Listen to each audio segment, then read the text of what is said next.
Everyone, welcome to the channel mystic tarot. ये monthly reading है। मई के महीने में हम देखेंगे कैंसर, सन, मून और असेंडेंट लोगों के लिए क्या सिचुएशन है। करियर और रिलेशनशिप दोनों एस्पेक्ट्स के बारे में मैं बात करूँगी। एडवाइस के मेरे पास अलग-अलग कार्ड्स भी मौजूद हैं। तो स्टार्ट लूँगी मैं विद द रिलेशनशिप। ओके, अच्छा जी, बाज़ दफ़ा रीडिंग इतनी स्ट्रेट फॉरवर्ड होती है और इतनी वन लाइनर होती है कि समझ ही नहीं आती कि उसके ऊपर मैंने क्या बात करनी है। आप किसी ऐसे पर्सन के साथ आपका रिलेशनशिप है या कनेक्शन है जहाँ पे आप दोनों जो है ना वो जैसे एक ही बात कर रहे हैं। दोनों लोग ये बात कह रहे हैं कि दूसरा शख्स जो है या दूसरा पर्सन जो है वो अप्रोच करे। आप भी ये चाह रहे हैं और पर्सन भी यही चाह रहा है। अच्छा, इसमें रीज़न ये हो सकती है कि आपको शायद लगता हो कि आपने जितनी भी एफ़र्ट्स करनी थी आपने वो कर ली हैं, और दूसरा पर्सन जो है समहाउ वो ये समझता है कि आप ज़्यादा स्ट्रॉन्गर एनर्जी के साथ हैं। तो जहाँ पे आपने पहले इतनी ज़्यादा कोशिश की है, अब एक और कोशिश करें तो मैं फ़ौरन मान जाऊँ। अच्छा, इसमें ये है कि आपको ये भी एज है यहाँ पे कि बीइंग अ कैंसर पर्सन, आपको पता है कि ये रिलेशनशिप जो है ये डेस्टिन्ड है, ये होना ही है और ये पर्सन ही है।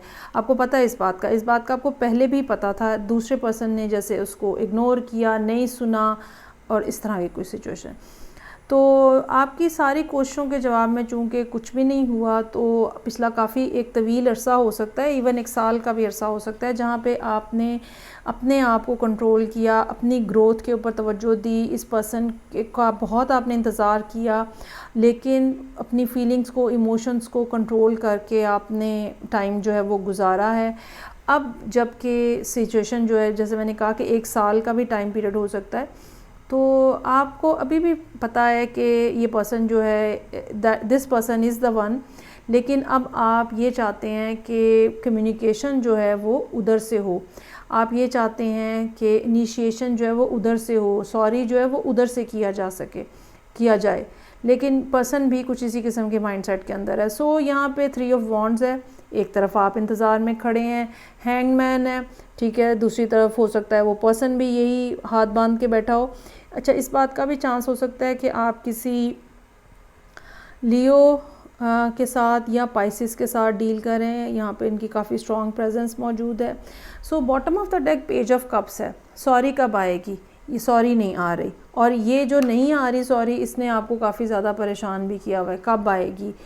आपको पता है कि ये एक लॉन्ग टर्म, मतलब इस पर्सन के साथ एक पोटेंशियल है एक लॉन्ग टर्म रिलेशनशिप बनाने का, एक स्टेबल रिलेशनशिप बनाने का, लेकिन चूँकि कोई बात हो नहीं पा रही है, ठीक है। आपकी एक्सपेक्टेशन है कि जी वहाँ से इनिशिएशन नहीं हो रही है, और ज़ाहिर बात है ये चीज़ जो है वो आपके लिए हार्ट ब्रेक का बायस है, और आप काफ़ी मुश्किल से मामलात जो हैं वो अपने चला रहे हैं। काफ़ी ज़्यादा डिटर्मिन्ड भी नज़र आ रहे हैं कि मुझे क्या करना है और क्या नहीं करना। अच्छा, अब ना इसमें जो चीज़ करने वाली है वो एक दोबारा से ना एक खुश उम्मीदी जो होती है ना, होपफुलनेस, वो लाने की ज़रूरत है। चीज़ों में को पॉजिटिव अंदाज में देखने की ज़रूरत है, बजाय सारा कुछ रोक के बांध के बिठाने की बजाय एक दफ़ा फिर मेरा ख़्याल है शायद आप ही को कुछ करने की ज़रूरत है। यहाँ पे एडवाइस का कार्ड जो है वो भी कुछ अजीब ऑपोजिट से कार्ड्स हैं। तो एक सेकेंड। अच्छा जी, पहला एडवाइस का जो कार्ड है वो बैलेंस का कार्ड है, विच शोज़ के अगर आप चाहें तो आप कम्युनिकेट करें या बात करें। हाँ, पहले की तरह बहुत ज़्यादा फ्लैटरिंग से अंदाज में नहीं करने की ज़रूरत। आप ये समझ लें कि किंग ऑफ वॉन्ड्स तो एक रोमांटिक सी एनर्जी है, काइंड सी, जेनरस, बेसिकली जेनरस एनर्जी होती है। वो नहीं करना, बैलेंस रखना है। अब की बार कम्युनिकेशन करनी है तो बैलेंस रखना है। जितना दिया जाएगा आप भी उतना ही देंगे। दूसरी बात जो है वो डिसिपेटिंग की बात है कि चीज़ें आहिस्ता आहिस्ता फेड अवे हो रही हैं। इसको हम ऐसे भी देख सकते हैं कि emotions Aahista Aahista fade away हो रहे हैं, या relationship Aahista Aahista fade away हो रहा है। लेकिन इसमें हकीकत ये है कि जो इंटरनल एक फीलिंग है दोनों तरफ, वो नहीं ख़त्म हो रही। शायद आप ये अपनी एंड पे सोच रहे हैं कि जी इतना अरसा बात नहीं हुई है, अब वो बात नहीं कर रहा है, या कर रहे हैं या कर रही है, जो भी जिसके साथ भी आप डील करें, और आपको जो एंग्जाइटी हो रही है, दिस शोज़ कि आपको लग रहा है कि आहिस्ता आहिस्ता फेड अवे हो रहा है सब कुछ। ऐसा नहीं है, कुछ भी फेड अवे नहीं हो रहा। जब आपके पास judgement, star, wheel of fortune जैसे कार्ड्स आते हैं, जब आपके पास स्ट्रेंथ जैसे कार्ड्स आते हैं, ये बात हमें बताते हैं कि होना है, इसमें कोई शक नहीं है। लेकिन वो जो टाइम है ना, वो क्या है, उसको आपको देखने की ज़रूरत है और उस टाइम तक आपको वेट करने की और होल्ड करने की भी ज़रूरत है। अच्छा, कुछ लोगों के लिए ये भी मैसेज हो सकता है इसमें कि मतलब अब ये अगेन आपकी मर्ज़ी के ऊपर भी है। अगर आप वेट करना चाहते हैं इस पर्सन का, ठीक है, तो आप definitely you can wait that कि वो आए पर्सन आपकी तरफ। 3 ऑफ वॉन्ड्स है, हैंगमैन है, वो पर्सन आपकी तरफ आए, आपको मनाए, आपसे सॉरी करे। अगर आप वेट करना चाहते हैं तो आप वो कर सकते हैं वेट। ये कोई ये नहीं है कि भाई फ़ौरन एक्शन लो, ये ऐसा कोई कार्ड नहीं है, क्योंकि किंग ऑफ वॉन्ड्स यहाँ पे है जो कि ये बता रहा है कि चाहते आप हैं एक्शन हो, लेकिन ये एक्शन दूसरी तरफ से हो और आप इंतज़ार करें। अगर आपका माइंडसेट ये है तो ये भी बिल्कुल परफेक्ट बात होगी। अच्छा जी, अब हम आ जाते हैं करियर के हवाले से। करियर के मामलात में जो एडवाइस के पहला कार्ड है वो फाइनेंशियल कंस्ट्रेंट का कार्ड है। उसकी वजह ये हो सकती है कि एक तो ज़ाहिर बात है कोई ना कोई प्लानिटरी पोजीशन है जो कि आपको यहाँ पे इफ़ेक्ट कर रही है, और दूसरी बात जो है वो किंग ऑफ वॉन्ड्स जो है उसका ध्यान माजी में है।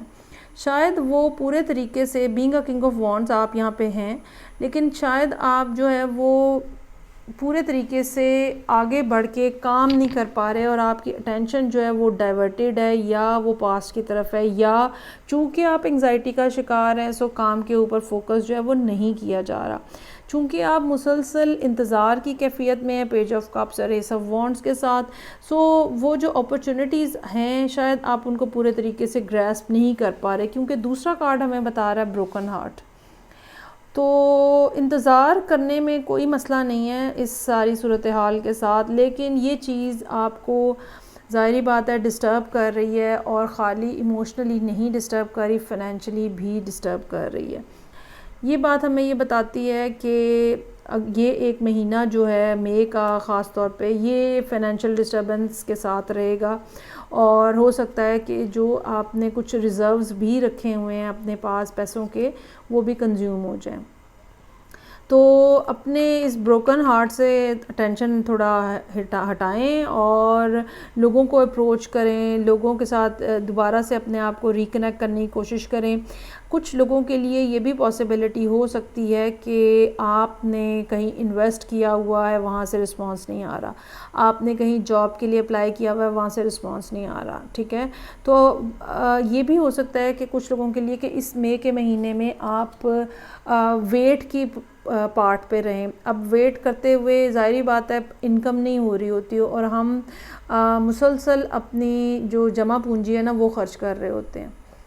तो वेट जो है वो बहरहाल आपको करना पड़ेगा, और बेहतर ये है कि इस वेट में अगर ख़ास तौर पे करियर के हवाले से मैं ये कहूँगी कि अगर आप उनको जहाँ पर भी आपने जो भी अप्लाई किया हुआ है, तो अगर आप उनको कोई रिमाइंडर, कोई इस तरह की चीज़ भेजें कि जी आपने क्या फ़ैसला किया एंड दिस एंड दैट, तो that will be a good approach, कर लेना चाहिए वो। सो ये थी रीडिंग जो कि कैंसर लोगों के लिए थी, सन, मून एंड असेंडेंट। फीडबैक का मुझे इंतज़ार रहेगा। मैं आपसे नेक्स्ट रीडिंग साथ फिर मिलूँगी। अपना बहुत ज़्यादा ख्याल रखिएगा। खुदा हाफिज़।